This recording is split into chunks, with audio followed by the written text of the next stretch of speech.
గుప్త నిధులు ఉన్నాయంటూ గణపతి విగ్రహాన్ని ధ్వంసం చేసిన దుండగులు. నాగర్ కర్నూల్ కోడేరు గ్రామ శివారుల్లోని కాకతీయుల కాలం నాటి గణపతి విగ్రహాన్ని గుర్తు తెలియని వ్యక్తులు మంగళవారం తెల్లవారుజామున ధ్వంసం చేశారు. దీంతో నిందితులను కఠినంగా శిక్షించాలంటూ డిమాండ్ చేస్తున్న గ్రామస్తులు రాత్రి ధ్వంసం చేయడం జరిగింది. కావున న్యూస్ టీమ్ ని ఇప్పటికైనా తీసుకొచ్చి ఎవరైనా బాధితులైన వాళ్ళని గుర్తించి కఠినంగా శిక్షించాలని చెప్పి మేము కోరుతున్నాం. లేని ఎడల ఆమరణ తీసి ఇక్కడ బైఠాయిస్తామని చెప్పి మేము ప్రతిగాముఖంగా తెలియజేస్తున్నాం. ఆలయం వెనకాల గణేష్ విగ్రహం ఉండడం జరిగింది. ఎంతో పురాతనమైన విగ్రహం అది.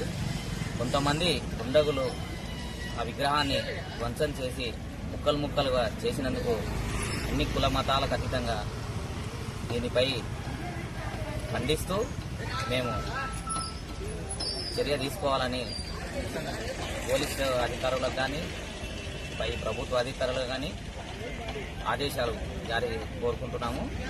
మరియు ఆ దుండగులను పట్టుకునే విధంలో ట్యాక్స్ స్క్వాడ్ కావచ్చు, న్యూస్ టీమ్స్ కావచ్చు, ఇంకా చర్యలు తీసుకొని వాళ్ళను కఠినంగా కోరుకున్నాం.